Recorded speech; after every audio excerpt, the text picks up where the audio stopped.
coret 5 nama ini, Sintayong rubah daftar pemain timnas Indonesia U23 Piala AFF U23 2022. Namun sebelum kita bahas, seperti biasa ringankan jari Anda untuk menekan tombol subscribe dan nyalakan lonceng notifikasi agar kamu tidak ketinggalan info-info terbaru seputar timnas Indonesia sehari-hari. Kalau sudah subscribe, mari kita lanjut.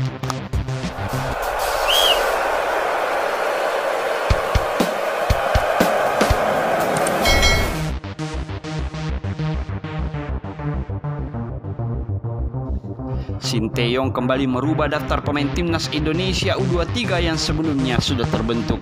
Hal ini menjadi salah satu bagian rencana dari pelatih asal Korea Selatan tersebut guna mencari pemain muda untuk mengisi skuad timnas Indonesia U23 jelang Piala AFF U23 2022. Mengingat berkaca pada turnamen Piala AFF 2022 kemarin, timnas Indonesia yang diisi pemain muda berhasil melaju ke final.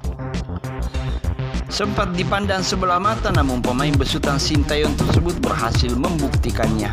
Berikut ini 5 nama pemain yang dicoret Sintayong dari timnas Indonesia U23. Yang pertama, Muhammad Riyandi. Muhammad Riyandi sendiri sebelumnya pernah dibawa coach Sintayong pada Piala AFF 2020. Penjaga gawang muda asal klub Arema ini sama sekali tidak dimainkan selama gelaran Piala AFF 2020. Yang kedua ada Victor Ebonivo. Meski selama pemusatan latihan persiapan Piala AFF 2020, Victor Ebonivo sering dipanggil coach Sintayong. Namun setelah gelaran Piala AFF 2020 dimulai, Victor Ebonivo hanya sebagai pemain di bangku cadangan.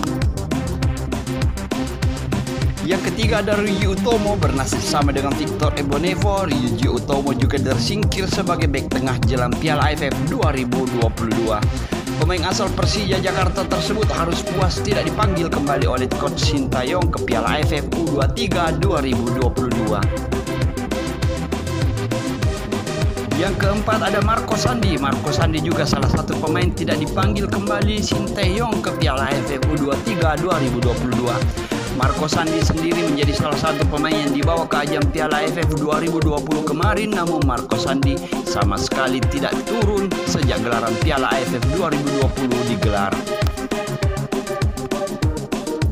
Dan yang terakhir ada Kade Agung. Kade Agung adalah salah satu pemain lain yang tidak dipanggil oleh coach Sintayong untuk pemusatan latihan di Bali. Kade Agung sendiri merupakan salah satu pemain yang pernah dibawa Sintayong ke Piala AFF 2020, namun tercatat Kade Agung hanya dimainkan 1 kali di Piala AFF 2020 kemarin. Saat ini posisi Kade Agung digantikan oleh gelandang muda asal Persebaya Surabaya, yakni Marcelino Ferdinand. Nah, bagaimana pendapatmu? Tulis di kolom komentar, tapi jangan lupa tekan tombol subscribe.